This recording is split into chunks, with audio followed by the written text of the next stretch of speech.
Well, good evening, everyone, and welcome once again to the Writer's Room. I am your host, Kat Rocha, the night editor, and with me, as always, is J.Ishiro Finney, author and alien in a human suit.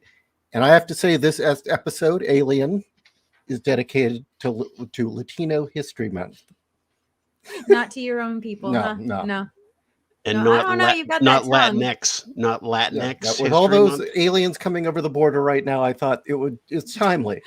We'll have to talk about the terminology here on this Yeah. planet. And who do we have with us this evening? Quickly, we have to rescue all the aliens from Area 51. I thought they were at the what's the base? Newly polished Patterson. Area 53? No, they're actually supposedly they're really at Wright Patterson. But anyway, Da, da, da. Fianna, introduce yourself. Well, I'm just a crazy person from Florida who likes to write because everything else is depressing. And we need to be uplifted. And I'm John. Hi, John. and we picked this episode because one, a listener asked us to, but two, because John has just released a book. Why don't you talk about that? Well, I wasn't expecting that. Is she? Gee, it's called Beast in the Machine, and I've been writing about Alien in various ways for years and years. I wrote about the film score back in the 90s, and I've just written blogs about it. And so I just earlier this year, I compiled a bunch of them, and I put that up on Amazon, and then I gave it some more thought, and I thought I'd tighten it up a little. So it went from being a 33,000 word book to a 70,000 word book. And I just put that up today. It is free right now for Kindle, just for today and tomorrow, because I knew about tonight's subject. So Link is in the description. thank you very much. And please give it a check. And by the way, Ishi, I also reviewed your story, and that review just went live according to Amazon. Oh, thank you very much. Awesome. And I hope people read that too. And you can read my scintillating review of it on Amazon to tell you why you should check it out. And I see that you have the Beast in the Machine image as your icon this evening. Yes, that was my that's the new cover. The old one was kind of a well, I have to do something, so I kind of just winged it, and it was kind of blah. And what the cover I think is kind of interesting, because I was actually working on the cover for something else, and I was shifting a photograph of the clouds, and I shifted it in a certain way, and I said that looks like the scanner from Alien 3, the image of the when Ripley goes into the shuttle and gets herself scanned. And so I said, even if it isn't, it looks kind of weird, so I'm going to use it. So that's Nice. what I went with. All Very right. cool. So in 1979, Ridley Scott utterly redefined and created the modern space horror film with Alien. Mm-hmm. And it's a very, very hard. There's been a lot of films to come after, but the problem is the best one was already made. It already hit its peak in 79. It has not been topped. I don't know. Event Horizon's pretty high up there. Yeah, it definitely is, but in a different way. Yes. But there was also some really ingenious storytelling techniques with the space jockey. And it's my contention that when you saw that space jockey, that one scene, that one image of the guy melded to the chair, gave you all the backstory you ever needed for the alien. Mm-hmm. And there's a whole story in that one image. Well, to backtrack just a sentence or two, Dan O'Bannon made a great observation about Alien. This was years after it was made. He said, it's like Jaws in the sense that it's a genre killer, in that once you've made that movie, it's very hard to, it doesn't inspire a whole lot of more movies like it, because, well, you've done it all. I mean, there have been shark movies and there have been monsters and spaceship movies since. None of them has even approached either Jaws or Alien in terms of hitting the audience that way or getting And popular. Even Ridley Scott hasn't been able to repeat success on that. You can see it with the Ridley should retire. It's like sometimes something doesn't need a sequel. Well, it was that horse was out of the stable a long time ago. So in the first place, he include right up in 1979. I think I'm the only I may be the only person here who actually saw Alien in the theater the opening week. It was the first R-rated movie I ever saw, and those are the days the internet wasn't even thought of. So the way you found out about movies like this was you went to the mall and you went to the bookstore, and sometimes they would have the new issue of Starlog, and sometimes they wouldn't have the new issue of Starlog. And in those days, there was a man named Charles Lippincott, who was a big. He was the one. He's really responsible for a lot of the success of Star Wars, because a year before Star Wars came out, he was going to science fiction conventions when the studios were like, "What are you hanging around with those weirdos for? Who cares?" And he laid the ground. He was giving out posters. He was giving stuff out, and these fans were going like, "Oh my God, this guy's from a studio, and he's not treating us like weirdos. He respects us."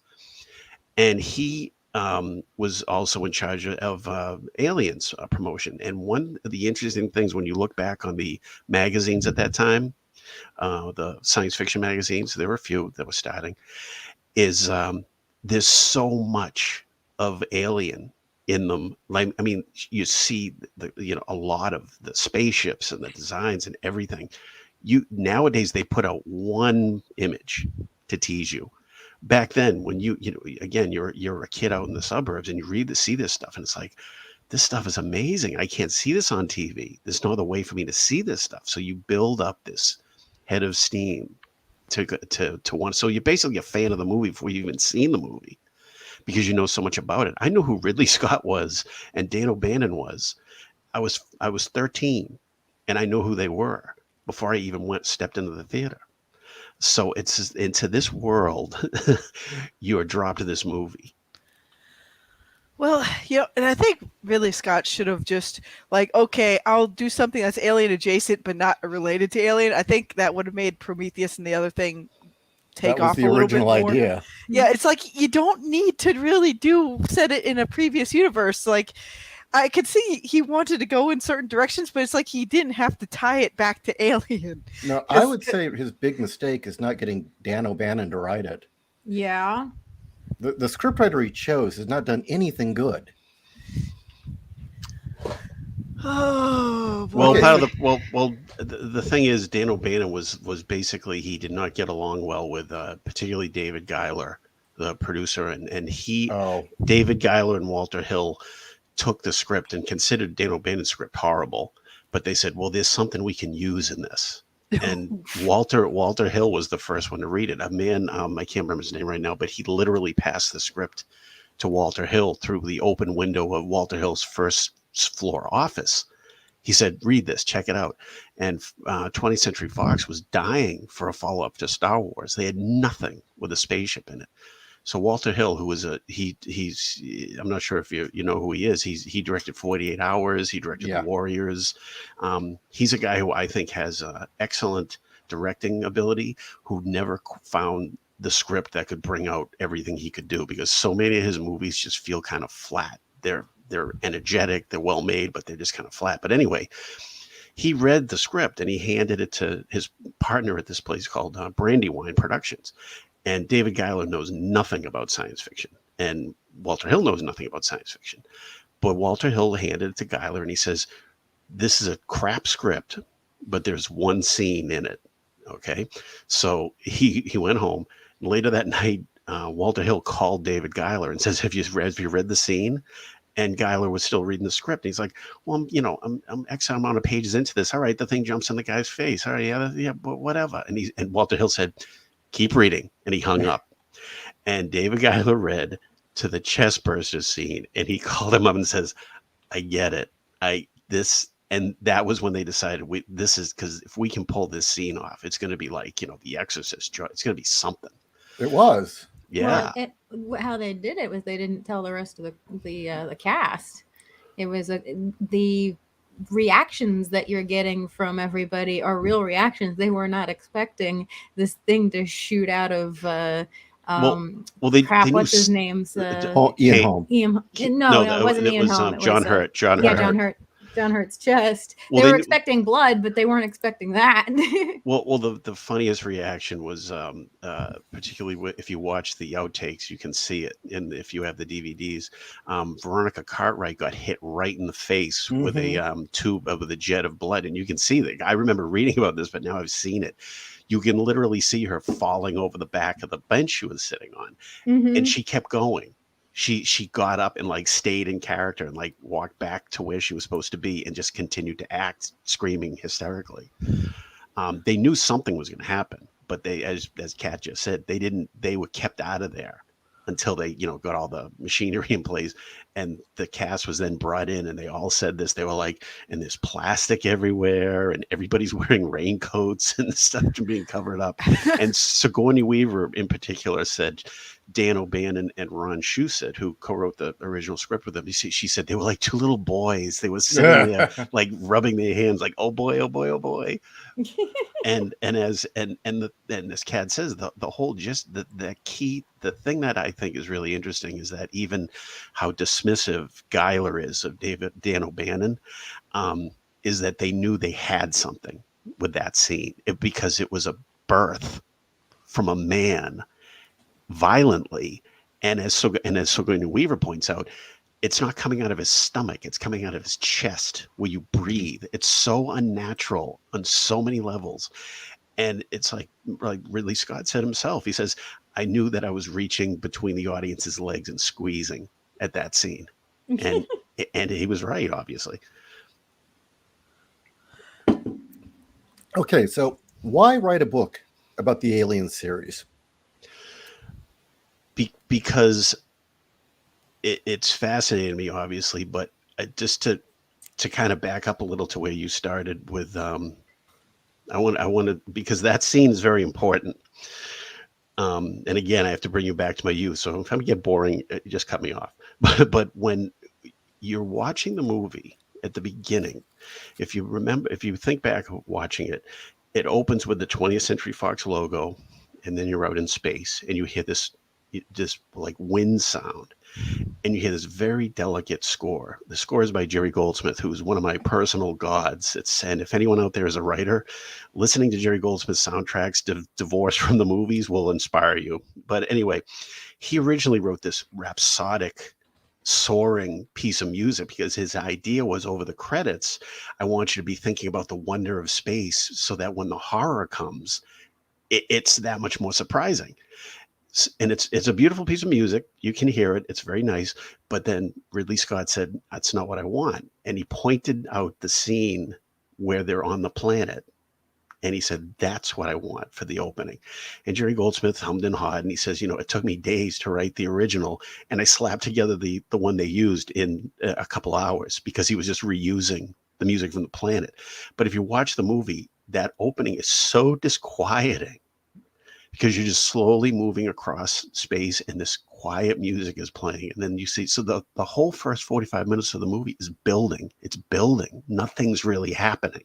Well, I'd also say that the other thing that adds to it is, quite frankly, the logo. Watching it appear in front of you. It's like hieroglyphics. It's like hieroglyphics. And for me, I had, as a kid, my mom had been showing me 2010 a lot. So it was like watching the monolith outside of Jupiter appearing, but it was going to kill you. Right. And it just slowly comes together. Just little bits of it start to come together. Like you just see like part of the A and part of the N and such. And to this day, Ridley Scott says that's probably the best title sequence I've ever had in any of my movies, because it so sets the scene. And so to jump ahead to the scene Ishi talks about, Again, you imagine you're 14 years old and you've never seen this type of movie because there's never been this type of movie. And now you're in a theater packed with people. The biggest theater in Boston was called the Sac Charles. It was packed. Okay. The audience was completely with the movie. So you're on the planet walking along, and then they see the derelict. I'm telling you right now, people say this, it's a total cliche. It's absolute. You could have heard a pin drop because everyone in that theater was going, what the hell is that? This was not a Close Encounters alien spaceship. This was not a Star Wars alien spaceship. This was something that, like the people in the movie, we'd never seen anything like this. Who would come up with something like that? It doesn't Geiger? look like humans. Exactly. And if you remember, one of the smart things they do is you first see it on the television screen, Yeah. which is the way you and I would see like a news story, and they can't quite see it because it's jerky and such. So anyway, they go into the ship, and then we get to the scene that Ishii mentioned. And the thing about that scene that's so interesting is you see John Hurt's face, and you see that he's seeing something. You don't see it yet. And then he climbs, and then the camera pulls back, and the music is just this echoey crescendo, and the camera pulls, and this thing is sitting in this chair. Now you're in this gigantic chamber, and the interesting thing is that was one of the fights Ridley Scott had with the producers because they thought this is too expensive. You're not in it too much, but he said, no, you have to have it because it's the only big set in the whole movie. You have to give the audience a sense of scale. In other words, like so when you're back in the Nostromo, that tightness is going to work on you, but you have to be a cargo ship. It's right. supposed to be tight because they're hauling most of the cargo. The cargo gets most of the space. Right. The Nostromo is this little tiny, like it's the size of a right. This is little thingy, and then there's this giant cathedral that's pulling behind it, and that scene. It tells so much because it doesn't explain anything. It implies so much. You're sitting there going, what is this thing? Why is it sitting there? Why is it, as Dallas says, it seems to be joined to the chair? It suggests so much and tells you so little. And it's been there for a long time. Right. And it doesn't even have to tell you much. I think so many books nowadays try to tie in things way too much, like, give a epic backstory for everything. But sometimes it's better just to sprinkle. It's like, here, let people speculate. It's okay. I also love that the space jockey had a hole in his chest. Yeah. And as Fianna just said, the audience is sitting there going, what is this thing? And the movie is like, we're not telling you because that's for you to that's working on your anxiety. And as you just said, today would be like, it was a freighter from blah blah blah blah blah, and it was holding no, we don't need that to progress with the story. And leaving it mysterious works on the fear that they're starting to ratchet up. And as he says, to film the scene, they used Ridley Scott's two sons and the cameraman Derek Van Lint's son in spacesuits because they were half the size of the actors. That was a very clever thing to do. Yeah.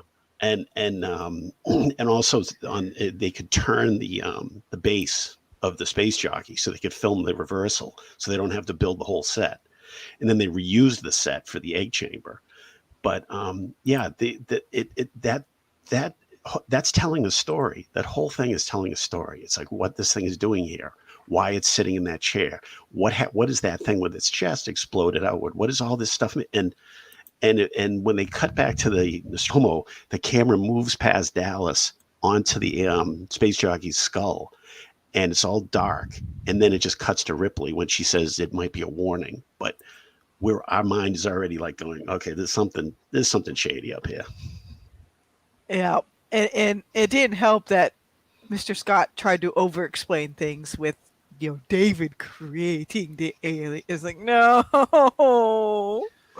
Of course, granted, he got it from some of the engineers stuff and the black goo and all that. But it's like, that's the case of, on the one hand, the first Alien had just the perfect amount of what it needed compared to the prequel sequels where it's just like, this was not needed at all. Oh, no. Well, he retroactively ruined some of the best parts, which is, excuse me, everyone looking at that thing has thought, "Ooh, if that's the skeleton, what was the actual creature look like?" Yeah. And he turned into, "Oh no, it's a spacesuit." And some of the material on the Prometheus disc is these guys saying, "Well, that shows that's Ridley, isn't that so clever?" And I'm sitting there going, "No, it's not clever. Oh, that's you ruined. You No, made it. not really. You took a great idea and made it a plain idea." Yeah. And that's also linked to Walter Hill's first rewrite, because he took all the alien material out of the first rewrite, and there were no aliens in his first rewrite. They get a signal and they land on what turns out to be a human base that's abandoned, and what they come upon is a genetically engineered creature. So there are no aliens in the first rewrite of Alien. And it seems to me that line was picked up for the prequels, which is not a line that I would have picked myself.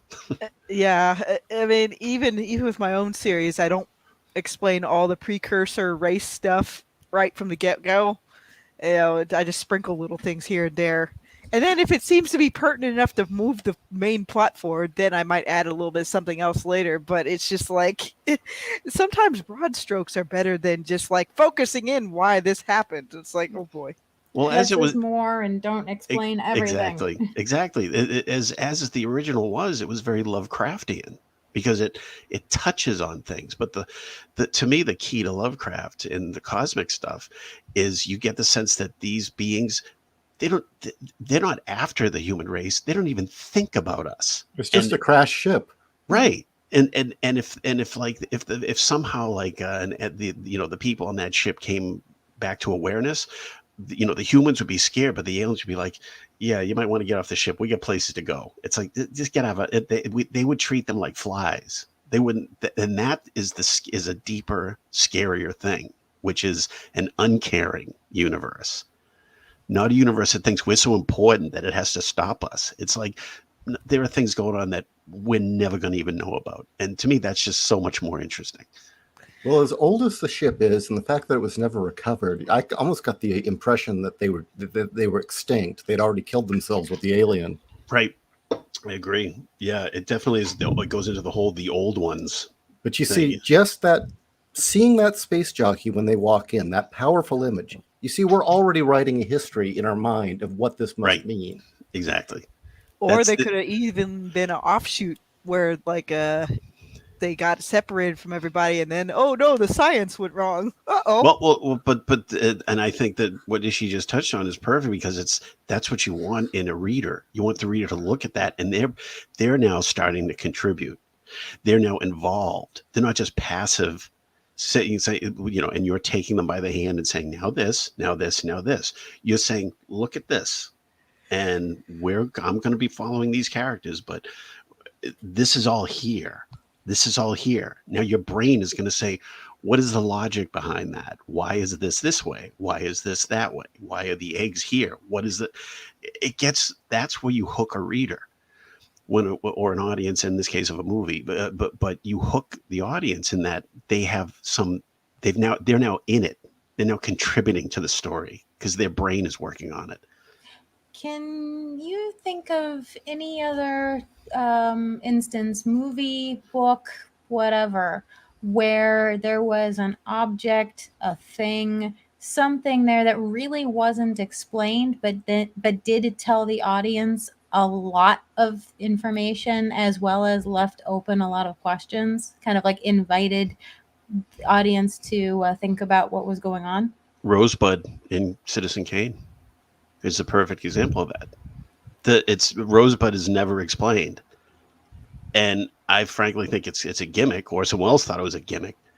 But what does Rosebud imply? If I'm not sure who has or hasn't seen Citizen Kane, but the key to the interesting thing is that Rosebud is never is really the holy grail of that movie, and it is never explained. So would that be akin to Pulp Fiction's suitcase?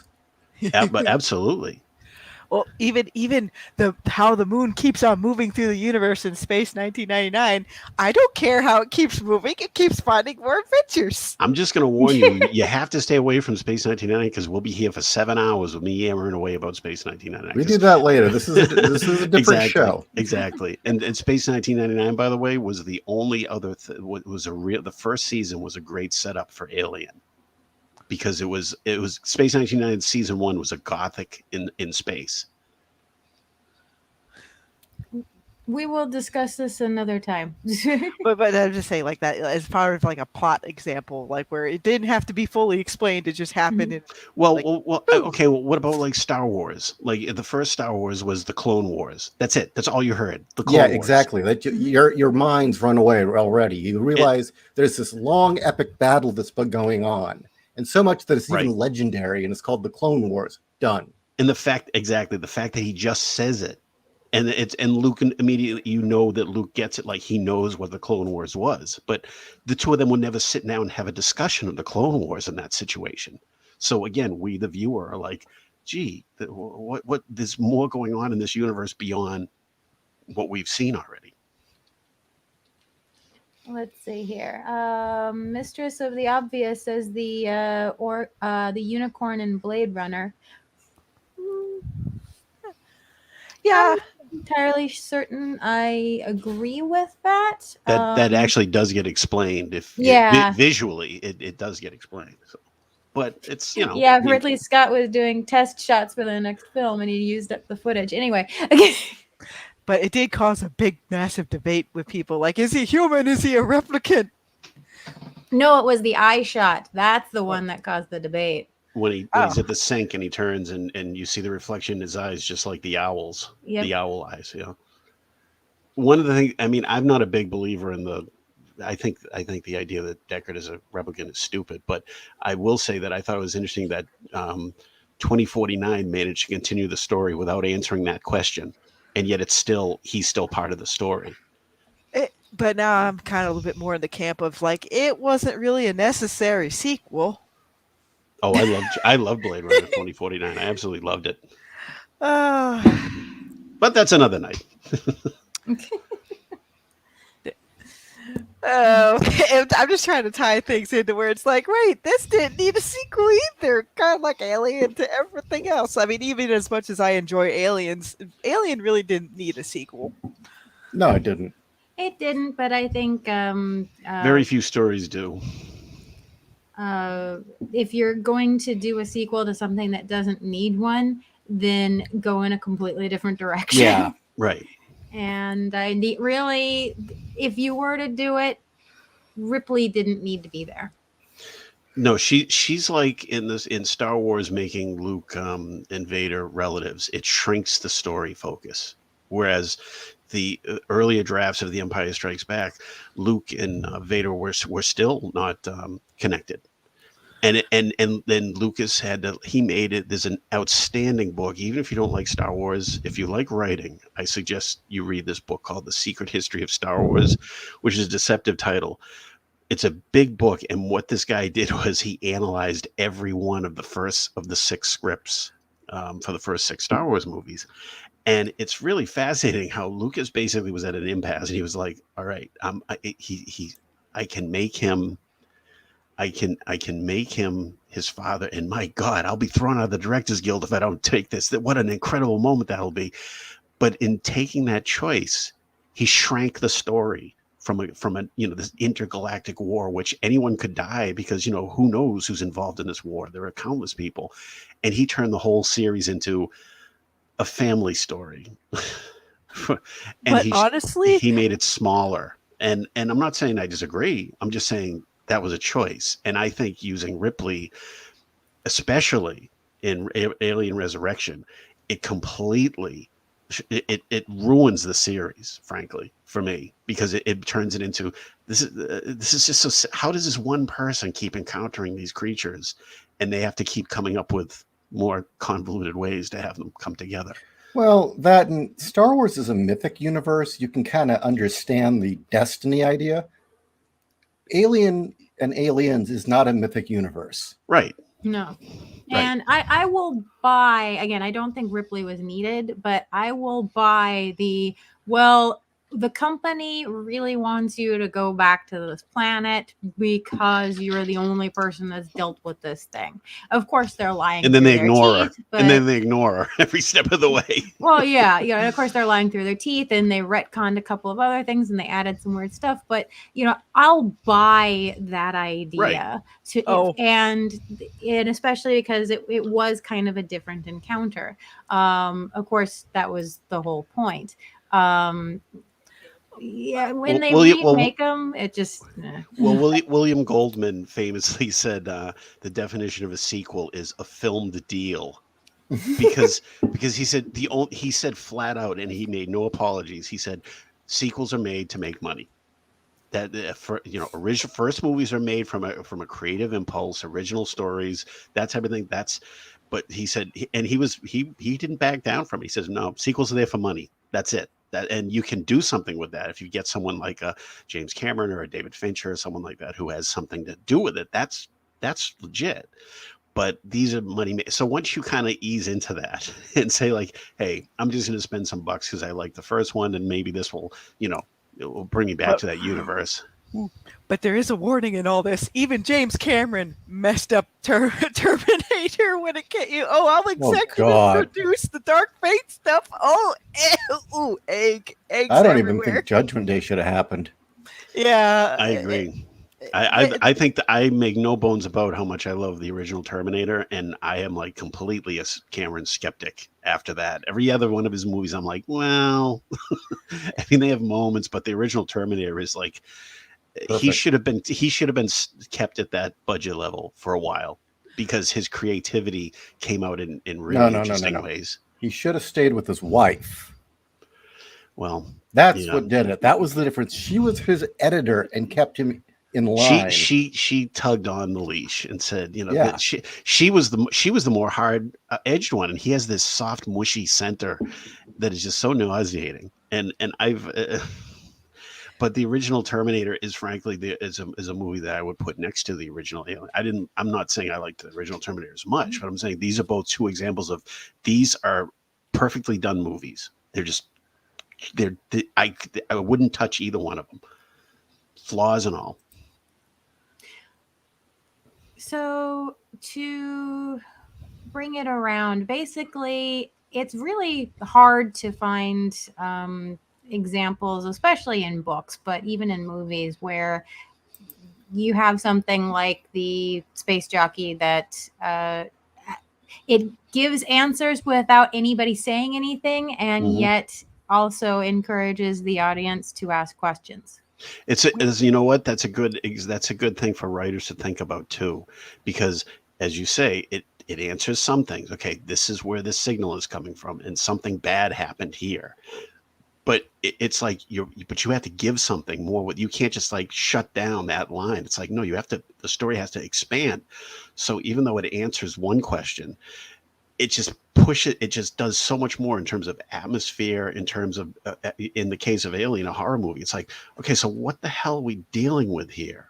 Because no one knows. And it just, so it adds, it satisfies certain storytelling needs where you have to have something at that point in the story. It's like, okay, what is going on here? And you have to get a sense of that, but it doesn't answer all the questions by any means, and it asks more.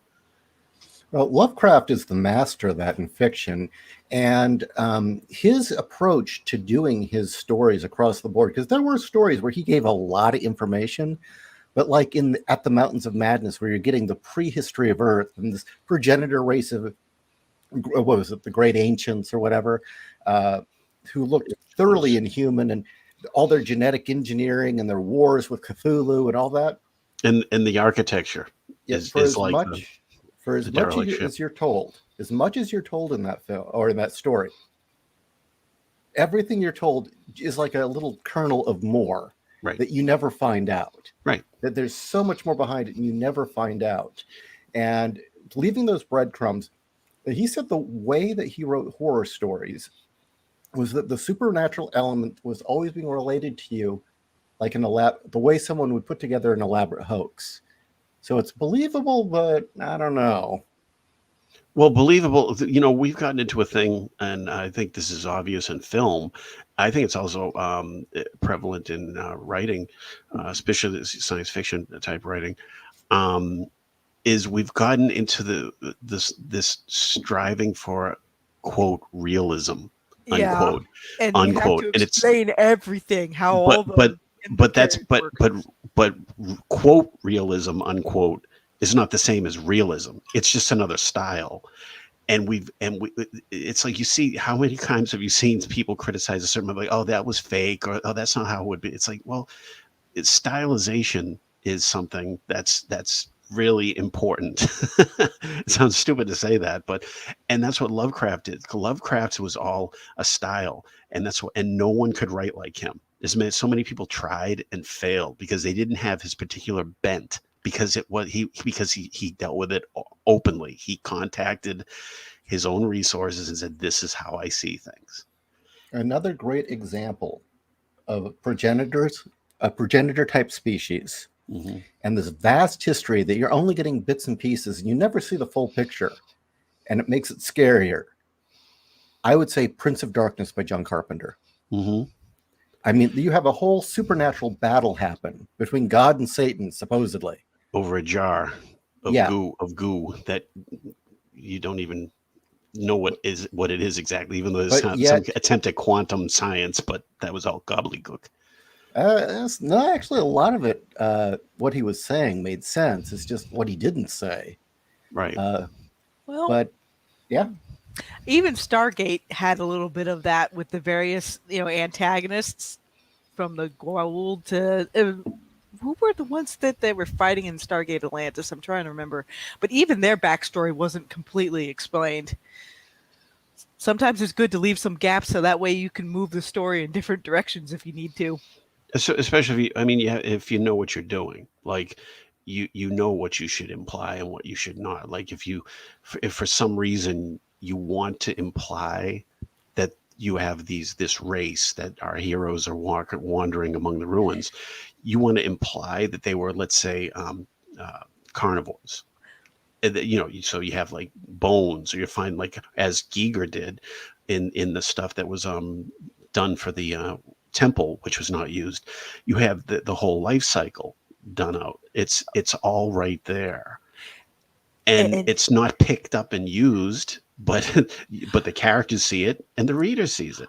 oh, and even though JMS is on my shit list, and so is Mass Effect, the original Mass Effect did that pretty well, and so did yeah. Babylon 5 by not Mhm. explaining every facet of the Vorlons or Shadows. They let them keep a mystique, and Right. the original Mass Effect let the Reapers keep a certain kind of mystique, which they over explained it in the sequels, and it's just like, well, now it's shit.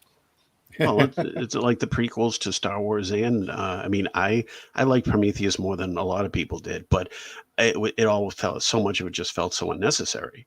And the same with Star Wars. The prequel was like, hey, you're going to see the first meeting between R2D2 and C3PO, and then, okay, was anyone screaming for that? Did we really need to see that? Wasn't that series so much better when you can't? The whole point of the first movie, which was done very consciously, was we're coming in the middle. We're coming into the good part. This is what he said.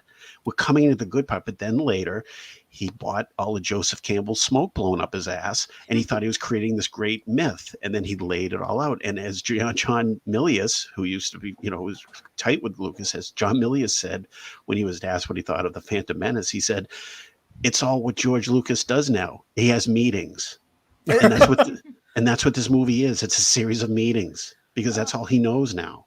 as a rule, I don't like prequels. Absolutely, I I agree. I actually usually can't stand prequels because I feel like since we've already been told all the important parts about our characters, watching those things happen seems pointless. It's just like how I usually, as a rule, now there's always exceptions. As a rule, I hate watching when it's the next generation come through. It's we've followed our main characters, we've had this awesome story with them, and now we're gonna watch their kids. I really don't. I'm not interested in that. The only time I've ever seen that where I've actually been engaged was Children of Dune. because it flowed seamlessly from Paul to Leto and Ganymede.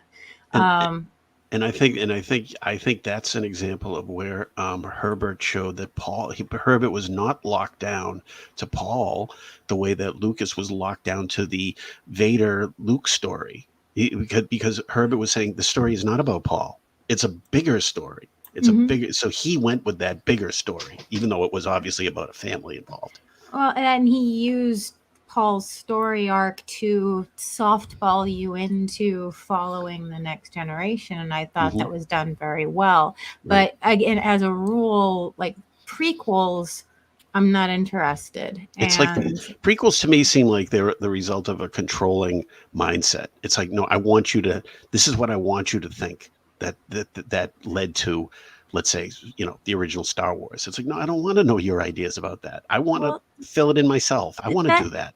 then it answers questions I never asked. Right. We're talking about progenitor species here. We're talking about the space jockey.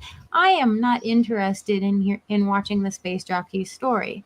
That's not something I really wanted. I never asked for it, and it doesn't interest me. It's more interesting to see his corpse sitting there, Right. fused to a chair with a hole in his chest. It's vastly more interesting that way than to Yep. find out, did he have a wife? Did he have kids? Do they hatch from eggs? Right. Where was he going? I don't care.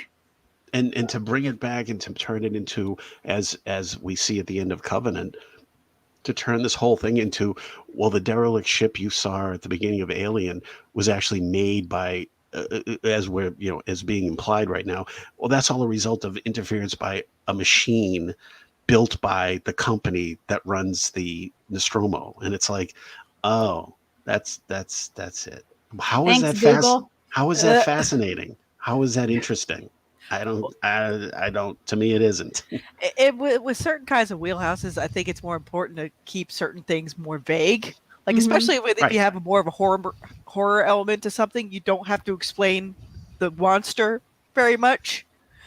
It just is. It's like elemental factor in the story.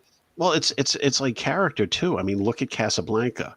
The only explanation you get of why Rick is in Casablanca is when the gendarme asks him, why did you come to Casablanca? He says, for my health, I came for the waters. And he says, but we're in the desert. I was misinformed. That's it. That's all you find out. Now they could have gone into a whole thing. Oh, you don't know what poor Rick has suffered. He had a wife and kid back in America, and they died. Who cares? Who cares? He's here now. I'm looking at his style. I'm watching how he responds to the story. That is thrilling. That's exciting. And so if I have to carry, that's another thing that they like to fill these backstories with tragic bullshit. That it's like that's such an easy, it's such a cheap way of dealing with character, and it's Hmm. more exciting for the reader to be like constantly wondering who is this guy. I'm fascinated by him. You can always tell a bad liar because they will pile up tons and tons of bullshit, Right. thinking that will fill in the gaps of And it'll what sway they're you. lying about. And Yeah, it'll and that'll sway. sway you. We're really, as good storytellers, we know exactly what the audience needs to know in order to get the point across for the story, because the more crap you shove into the audience's face, the more they're going to know it's bullshit. Well, to take a step further, you also have to consider what is the point of your story. Is your story Right. there to build a sense of horror and mystery and scare the Right. hell out of the audience with these great ideas? Or are you laying out a history of an alien race? Yeah, Right. well, like Event Horizon, all you need to know is Dr. Weir made the ship and he's going insane. You don't And the need ship anything went to a else. nasty place and And came back changed. yeah, Yes. Carol Ann, get out of the but TV but you ship. you you don't need to know where it went. They say that they don't even know. The ship doesn't even know where it's been. All you know is when it came back, It got it the bad touch. it got the bad touch and it gives people Cenobite dreams. So like that's all you need to know. I Do mean, do do. and they did have an ending that showed where the ship had gone, mm-hmm. and it would have ruined it. Yeah, it would have ruined it totally. It's like, we Yep. don't need to know that. We don't need to see that. In fact, I'm one of those sick sons of bitches that has actually gone through every single one of those flashes frame by frame. So I've seen every single frame of those images. And you know what? It actually did not enhance my experience. It is better done as a flash. I kind of wish I hadn't done that. I applaud them for their ingenuity on some of those images, but you really don't need to have seen it in full detail. Oh yeah. So, I mean, even with my own series, I don't explain every little thing. Like, there's certain characters that you'll never get to see their full history. I'm just basically going from point A to point B. You answer some questions, you raise some questions, you answer some of them, and then you raise some more. But you help the reader go through each chapter. Like, that's how what keeps my interest is, like, every chapter I read, it was like, okay, it answers some things, but then here's another question. And then, you know, Well, whenever you're writing something, you've got to keep asking yourself, what parts of the story do I need to tell, and what parts are just going to slow it down? Yep. What matters in this story? yeah, is it a breadcrumb or is it exposition? Yeah. Yep. And I like to sprinkle breadcrumbs here and there, and I'll flat out answer some questions to other things, but I just do it in a way to where it's like, okay, this helps carry the story along. Because for me, I know a lot of people like the Brandon Sanderson level epics, but to me, it gets too much into like what I consider the number crunching. It, it's the reason Well, why. you have to do a give and take, but it can't be so schematic. It can't be like, okay, now time to do this, now time to do that. You have to go you have to give a little something and then add a little more to the mystery, because otherwise people are just going to say, all right, when am I going to get some satisfaction of my questions answered? You got to give something. And again, it's not that schematic, like on my page, whatever, I have to now reveal something. It's like, no, you got to feel for the character. In a series of books that I'm working on, there is one of the things that holds the main storyline is the relationship between the hero and his girlfriend. And she's kind of like an intellectual biker chick. She's like every guy's like personal dream. Like, she's got great sex. She's hot. She's flirtatious. She's funny, but she has a brain. She has a brain that goes places where it scares the hero. That's one of the reasons that he can't get away from her. And partway through the first book, I realized she was shown as someone who was very sexual, but I try not to be in an exploitive way, because that's not what it's about. It's about where her mind is at. And partway through the first book, I realized, oh my God, she slept with his father. Oh, I realized that. ooh, And it continues on. But here's the thing. It never comes out, not to the characters or to the reader. I knew it. And she responds to him in certain ways with that knowledge. But I, the writer, am the one who knows that. And I think that's one of the tools that a writer can use, which is he knows more about these characters. He doesn't have to tell you about it, and you will know something is there. That's a rich character. Even if you don't know what it is, you know that there's more to her than meets the eye through her responses to the other characters. oh, and just to add though, I loved the ending to Passengers, by the way. That was very uplifting. I loved it. I haven't seen Passengers yet. I need to check that out. Yeah, I saw Bar One said that and Pandora make a great trilogy with Event Horizon. Humble Marty says, in my stories, I outline the plot and BS the world building. Well, you got to be careful with that, because my take on that kind of thing is you should know how your world functions. You should know the history of at least the relevant history of the setting. You need to have an internal logic and then decide what the audience needs to know and what they don't need to know.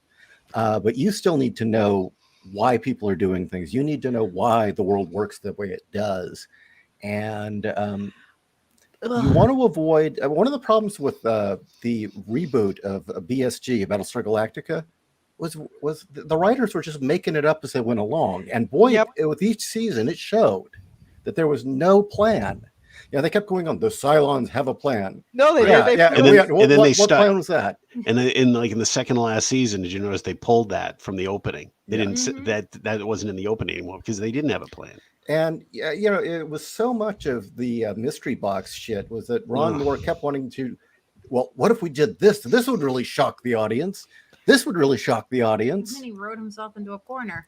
Yeah, Although- same thing with the island. It's like there's no substance there. There's no Well, logic. The island's another thing. The thing with world building, I find I just need a handful of main big pillars for my world building, and then you can grow stuff over time. It doesn't have to be Brandon Sanderson level of you have to know the minutia of everything, or even you don't even have to go to the Tolkien level of world building either. Because depending on the kind of wheelhouse you want, you can keep the world building pretty straightforward and simple. It just has to be consistent with whatever setting you're making. I don't think there are a lot of rules that in that area that go for everyone, but to say that for me, for example, if I ever wrote down a complete outline, I would never write the book. Because if I'm not feeling I'm moving through something and making some kind of a progress, and that can get you into certain problems, which is where you will run into things where you're stuck, but you can remove all that and you can change all that. In other words, what your first draft is your outline in a sense. And the world building stuff is as you just said that. Well, there are certain things I might need to do. And I might need, I have to set up like Elric. Michael Moorcock wrote very well about this when he wrote about how he wrote some of his Elric stories so quickly, like in a week. And he would say, I would set up things like he says, I'd look around my office and see a mirror, and I'd say, oh, a mirror that if you look in it, it tells you this, or it holds your soul. And I looked over there, there's a letter opener. It's like, oh, there's a dagger of something where if you get stabbed by it, this happens. And he says, he just make a list. You just make a list of those things. He'd know the goal and he'd get going. And then when he needed something, he looked over on his list and he saw, oh, the mirror, here's where the mirror will come in. There isn't one set way of doing it. I just think that you kill spontaneity if you outline too much. But again, this is for me. Anyone else might have to do it another way. I just think that kills spontaneity and it kills energy in the writing. And some people don't like that way of writing. I mean, my way of writing fiction is quite rightly has been called, it has a stream of consciousness stuff to it.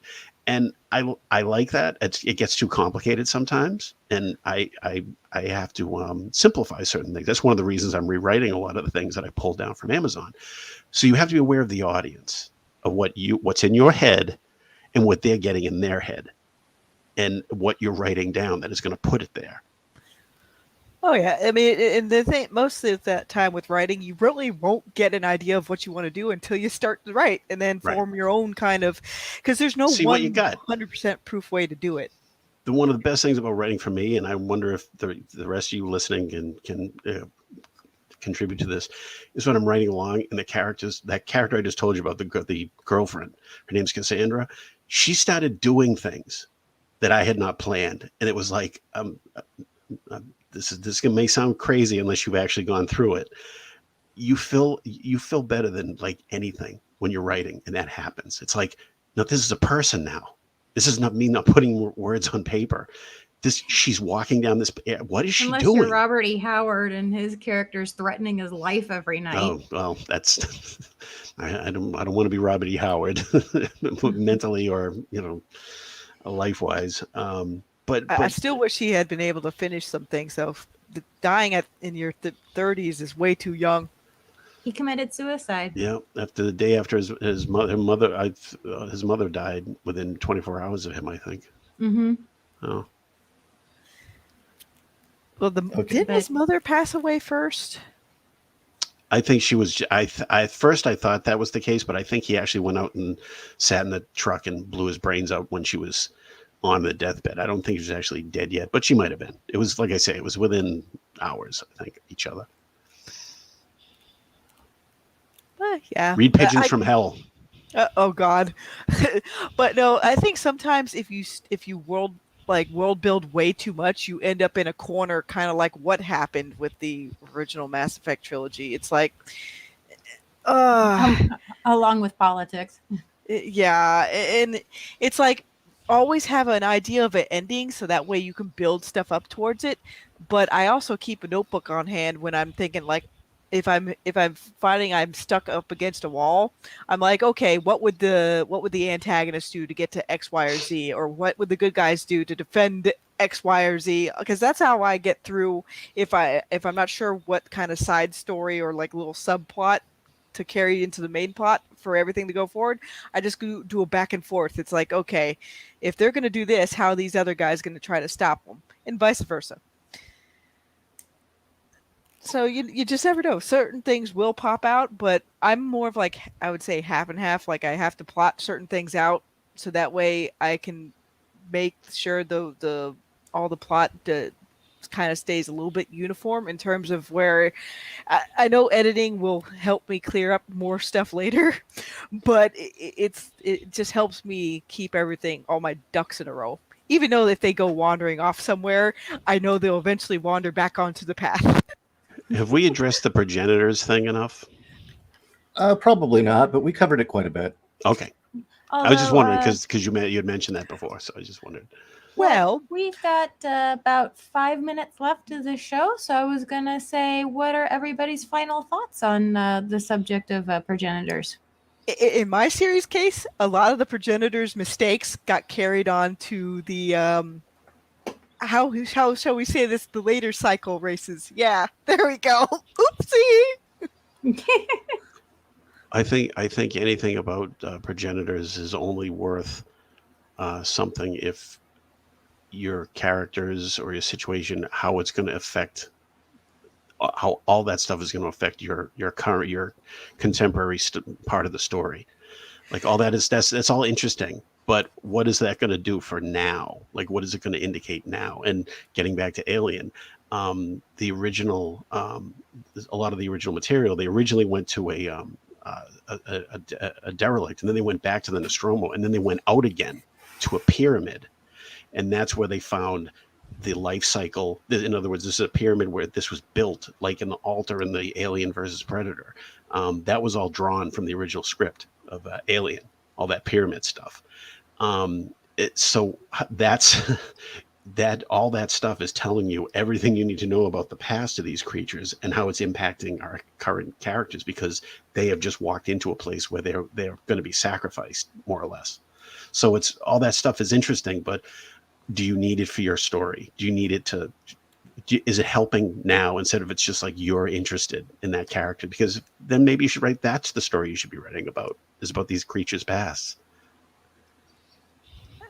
And I would say if you're doing a progenitor species, unless that you plan on having them show up, or if they're only like manipulating in the background and you don't see much of them, which Right. is usually the best way to do it, Right. it should relate to the reader more like folklore than history. And some of it should kind of contradict, and Right. dates shouldn't add up. It should flow like folklore, because Yep. that's essentially what they are. I mean, as cheesy as it was, the original Battlestar Galactica with Glenn A. Larson, it was all what Mormon mythology. So, Right. when you had the angels show up, that's all you needed. You didn't need anything else. And when they talked about it, it had a religious context. They were angels.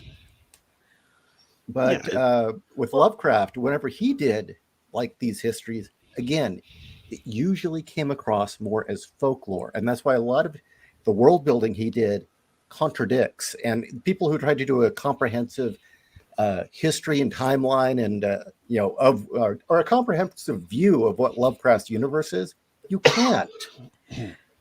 What fun layer I add to my stuff sometimes when I'm talking about different cycles or like different quotes from different cycles.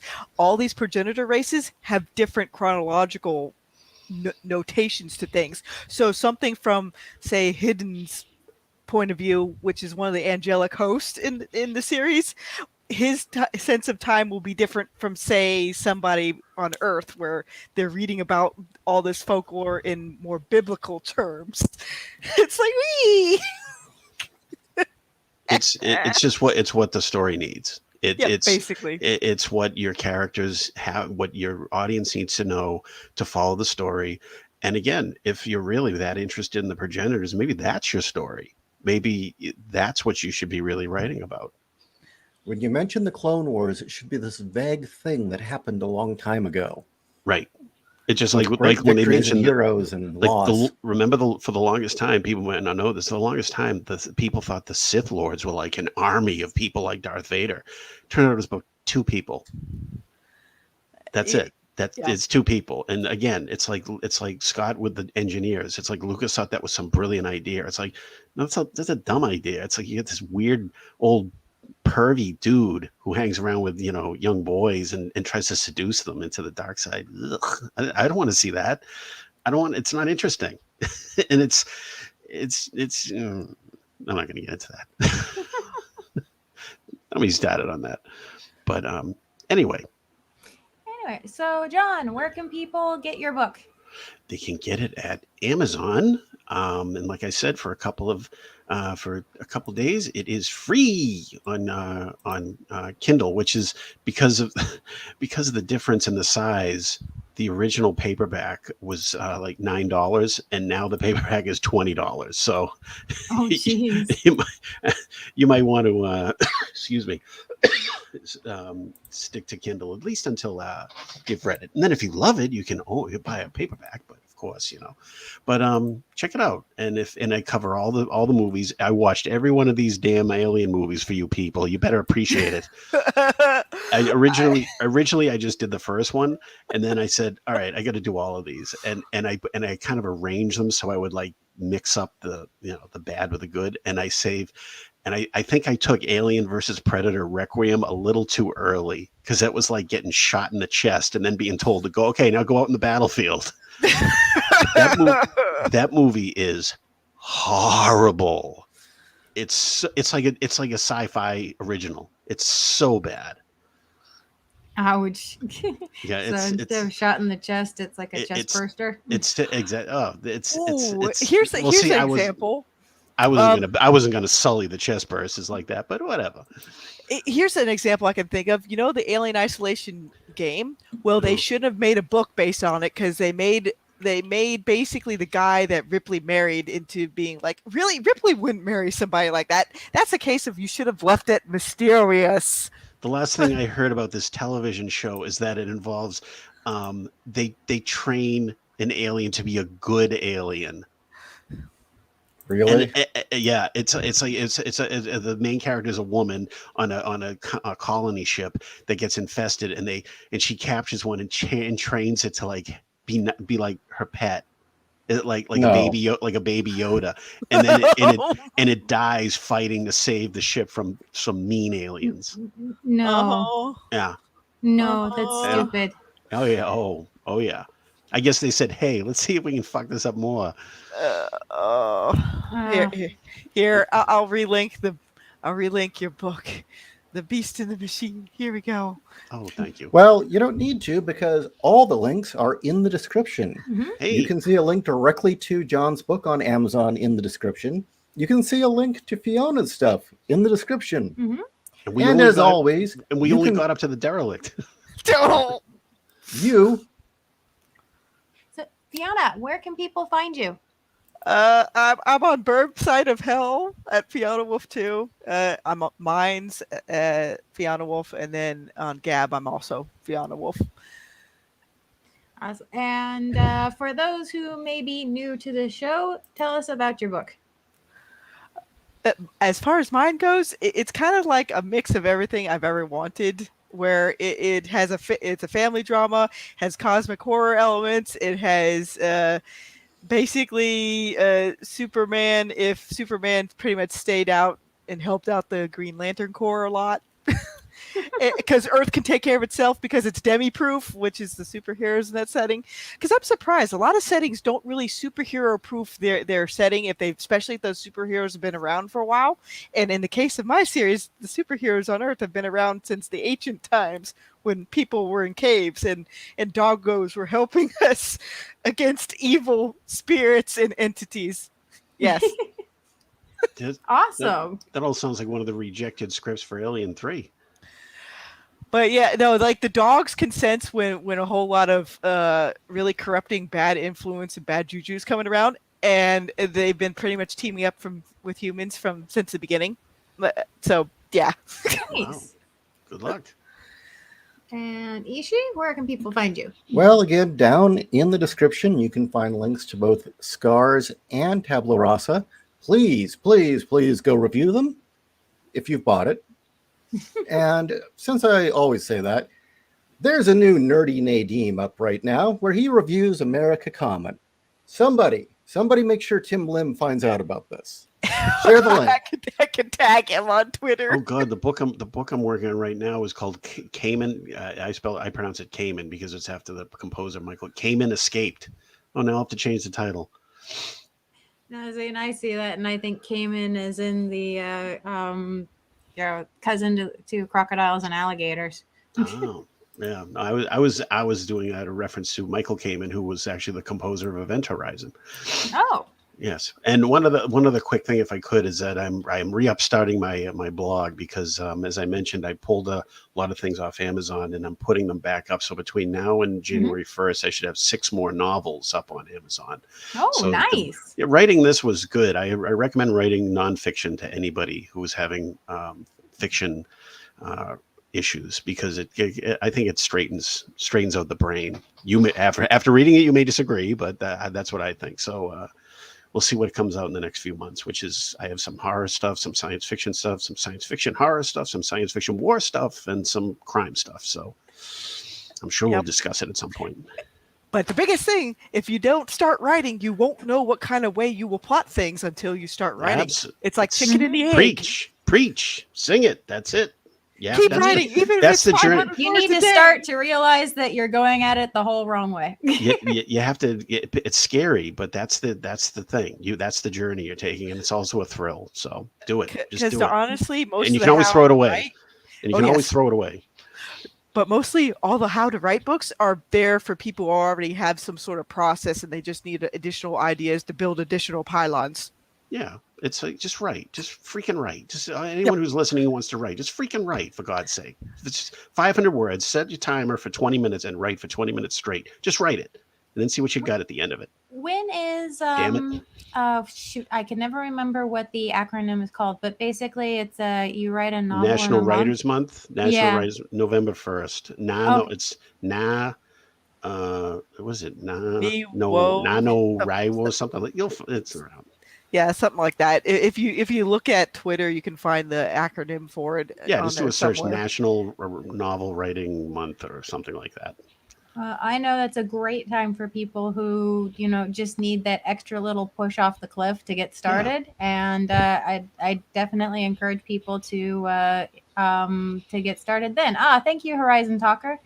And with that, I think we should say goodnight. I know Ishi needs some food, and I know it's late for a lot of us out there. Thank you guys very much for having me. And thanks, everybody, for listening. See you all later. Thank you, everyone. Good night. Bye-bye. Bye-bye. Good night. She sounds happy.